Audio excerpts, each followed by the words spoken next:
L'assemblée plénière de la Conférence des évêques de France commence traditionnellement par une prière commune à la grotte de Massabielle. Réunis pendant 6 jours à Lourdes pour travailler conjointement aux différents dossiers qui concernent l'Église de France, les évêques vivent cette assemblée dans la prière.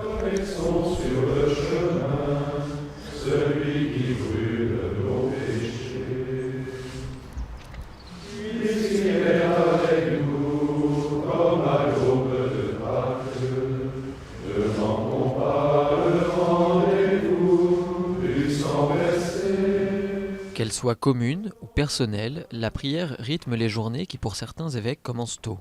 Plusieurs prennent chaque jour le temps de se consacrer à l'oraison personnelle. Au moins une demi-heure pour Monseigneur Blacard entre le petit déjeuner et le début des travaux. Un besoin qui l'a incité à s'installer à la maison des chapelains au-dessus du sanctuaire. Il y a une belle chapelle et le matin on se retrouve à quelques évêques pour prier ensemble.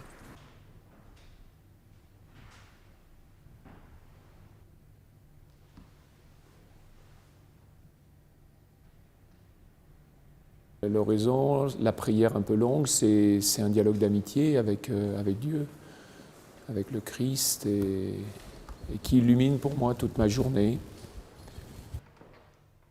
Lourdes, c'est quand même porteur pour la prière, hein, et on sait qu'au pied de la Vierge Marie, on peut tout déposer. Je crois que c'est d'abord nos diocèses, c'est sans doute aussi les vocations, quels peuvent être les soucis des évêques aujourd'hui, les vocations, l'évangélisation, la transmission de la foi. Les séances de travail commencent à 8h30 après les laudes. Environnement et écologie, place du dimanche, enseignement catholique, église et internet, autant de sujets dont les évêques débattent en assemblée.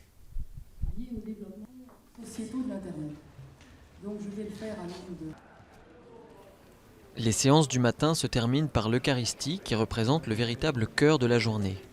Les évêques n'ont qu'à traverser l'esplanade pour se retrouver dans l'église Sainte-Bernadette. Chaque jour, un évêque est désigné pour présider la messe. Un service que Monseigneur Carré, archevêque de Montpellier, a assuré dès le premier jour.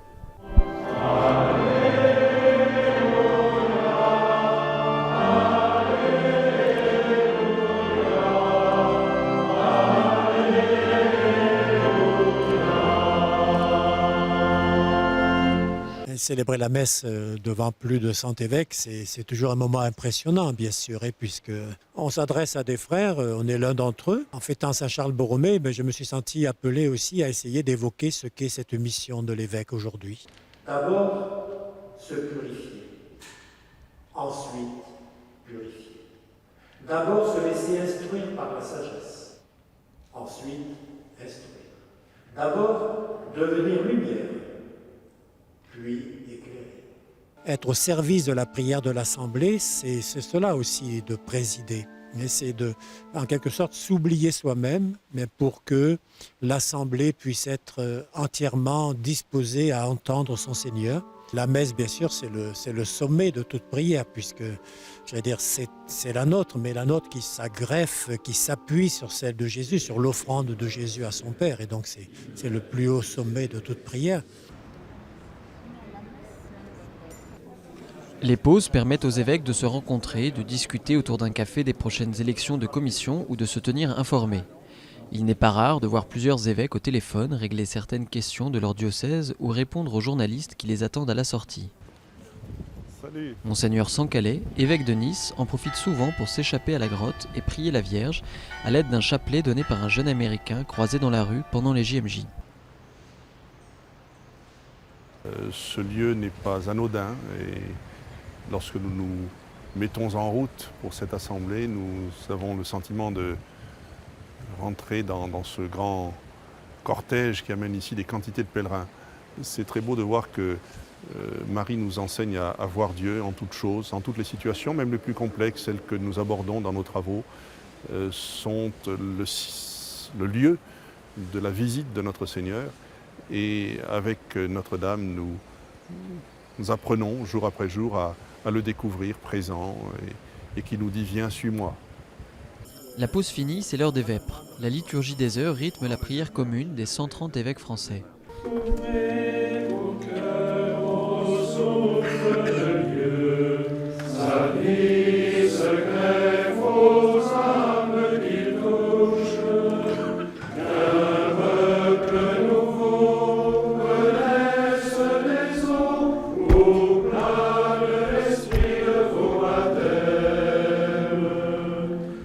À Lourdes, il y a donc les débats, les travaux, les élections, mais surtout la prière. Une prière humble et fraternelle qui rappelle la place centrale de Dieu dans la gestion des affaires courantes de l'Église.